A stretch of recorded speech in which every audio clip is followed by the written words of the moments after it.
Hi everybody, this is Rhys Barber from Audiology Associates. Thank you very much for watching our earwax removal video today.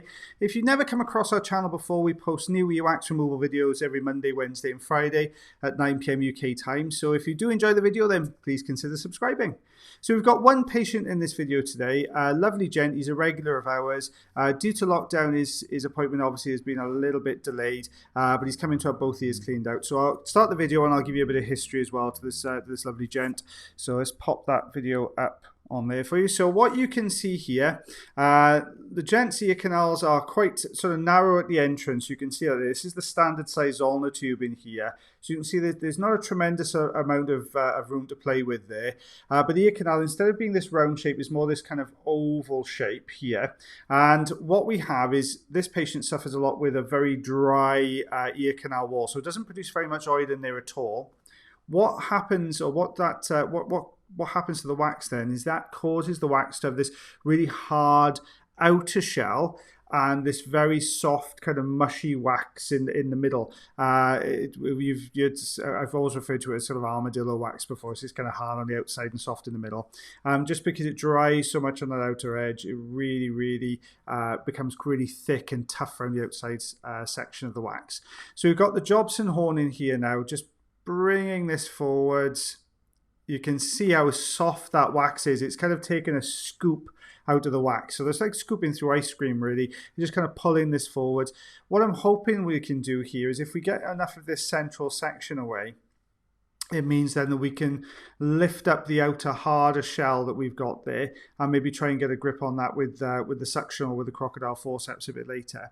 The reason we do that is because you've got this really kind of quite thick mushy material in the center of this wax.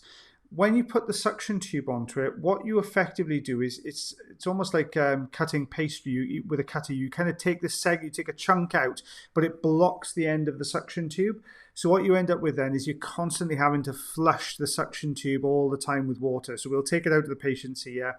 We've got a little pot of water with sterilizing fluid in. So you pop it in there, just flushes the whole thing through, and then we go back in and get the next section. With this particular patient, his wax is really different in consistency the deeper you go into the canal. So what we have on the outside is this kind of armadillo type wax, this mushy center, hard outside there. And then when you get a bit deeper in, because those bits of wax have been in there a little bit longer, they dry out even further. So you end up with this really hard, flaky kind of angular type wax a bit further in. So what we're trying to do here is peel that outer section of very hard wax off the canal walls. The reason it's so light in color, newly formed wax is almost white because it contains mostly sort of dead skin, really. And because I've showed you dry ear canals before, if you remember, you get these little kind of white lifts of skin all the way down. Well, imagine those little tiny pieces breaking away and mixing in with the wax. You get this much lighter color. You'll notice later on in the video, as the consistency of the wax changes, so does the color. So we're going back to the Jobson horn now because we're not being too effective by lifting this off the canal wall with the suction. So you can see we're taking another scoop out of the center.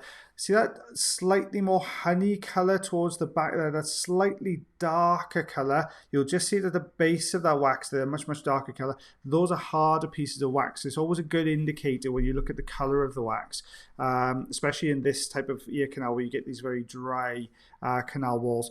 Then you'll start to notice, you'll get a feel for how it looks. We're having to work really close to the suction tube at the moment because we're using the endoscope to hold the canal open to give us a little bit more room for the ulnar tube to go in there, which is why we have to work that a little bit closer. But obviously, as we're coming further back now, the suction tube's got a good grip, so the camera can come further back away from the wax there. As you can imagine, if you've got something that's quite wet and you smear it over something quite dry, it will dry out and harden onto that surface. That's what's happening here.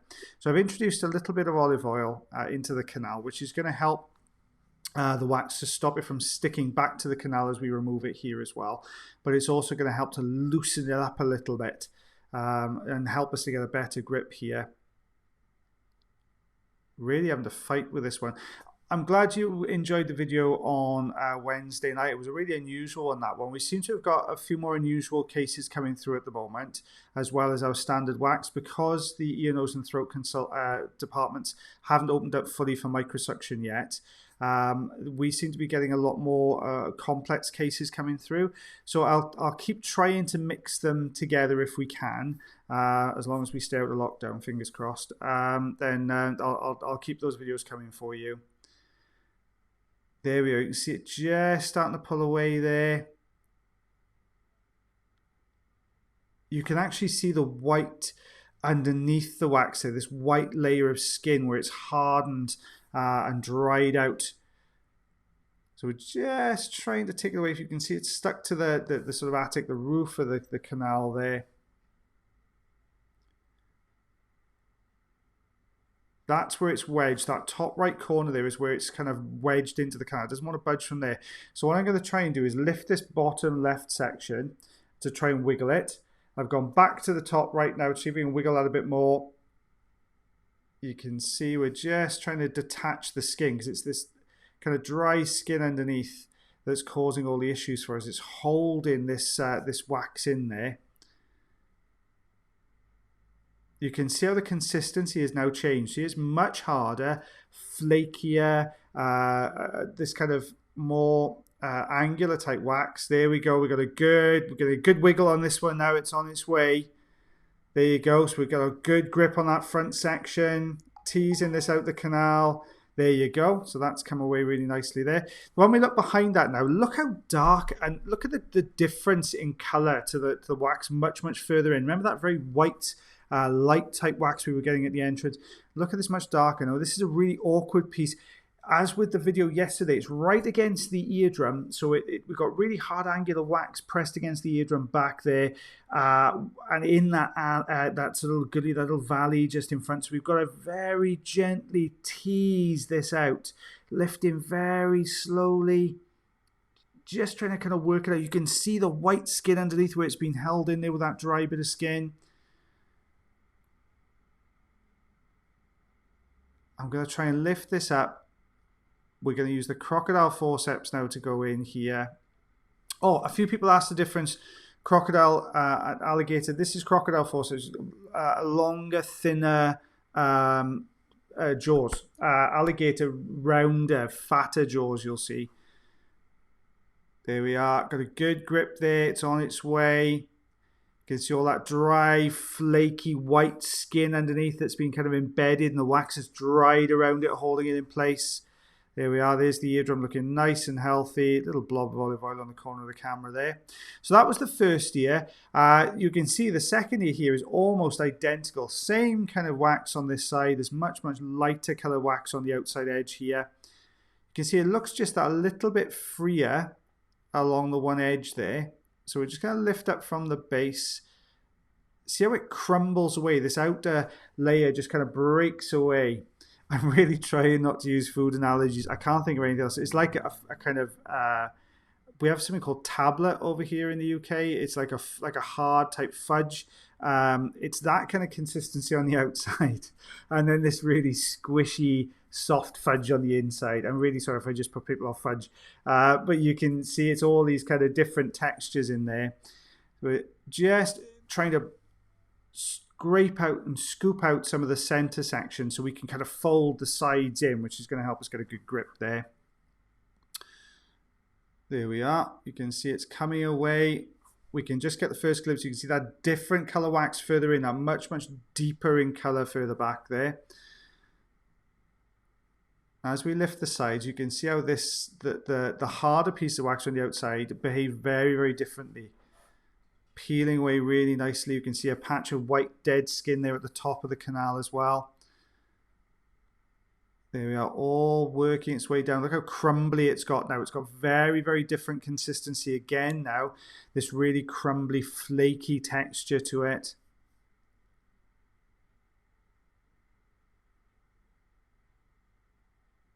There we go, it's starting to peel away.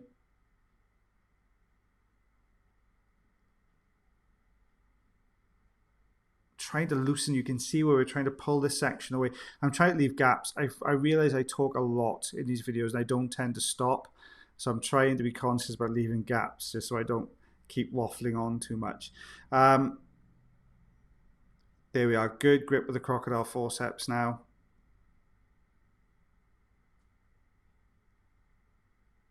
Just trying to get another grip. It looks a bit too flaky though. Yeah, it was a long shot as to whether that was going to come out with that crocodile forceps, but we've sort of doused this with olive oil, lots and lots of olive oil in here, which is going to help us to get a good grip on this section. You can see as we're lifting up, see the white skin there underneath on the right hand side. That's where the wax is dried around it, held it onto that canal wall. A little bit of olive oil on the camera there as we pull this away. There we are. Let's tease this next section out. There's the dead skin. Dry wax, they're coming away. So we've broken the back of it now. We've taken this nice central section, gives us a lot more room to work in. We can lift this wax off the canal a lot more effectively now, as you can see we're doing there. Another job for the crocodile forceps. You can see it just crumbled the first section. If we go in a little bit deeper, we should get a good grip on that dead skin. There we are. We've sort of pulled a lot of the deeper bits forward there with that with the crocodile forceps. See if we can get a good grip on this section. Here it comes. There we go. Lots of dead skin underneath that one. So we can see the eardrum there nice and clearly now. So we're just going to tidy up around the edges here a little bit. Just try and, we won't be able to get all the dead skin off just because it's just there all the time. And it's one of those kind of never-ending tasks. When you start pulling bits of dead skin, it starts pulling elsewhere. And that is just going to come back again. We see this patient probably about every 6 months, thereabouts. So we see them quite regularly. With this piece of skin here, what you saw I did there was rather than lift from the front, which is just going to keep pulling it and pulling it further down the canal and make it really awkward to get to. What we did there was drop over the back of it and bring it forwards to break those bits away. So this is what we removed. You can see the very, very different colors, little white streaks in there as well. All very, very different color wax. Much darker, older, drier stuff, and then that lighter material on the outside. Well, I hope you enjoyed that video, guys. If you did, don't forget to give us a thumbs up and to click the subscribe button. Hit the bell as well. That way then you get a notification every single time we upload a video. I'll go back to normal view. There we are. There we are. I'm sorry about the reflection in the glasses. I've got new glasses, and it's I couldn't get on my contact lenses. I tried, but I couldn't do it. So I'm afraid the glasses are going to be the way forward. Yes, very, very dry skin. It does happen a lot. You can counteract that by putting a little bit of olive oil in the ear quite regularly, and that will help to moisturize the skin in the canal wall, keep that wax nice and soft and keep it working out. That's a really good tip if you suffer with dry ears. As long as you don't suffer with infections or anything like that. If you get dryness to the canal walls, a lot of itching and kind of dryness in there, a little bit of olive oil makes a massive difference in there. It really does help to calm all that down. Yes, so we shall see you again on Monday. Have a great weekend, guys. Have a lovely couple of days off. Look after yourselves and one another. And I shall see you again on Monday.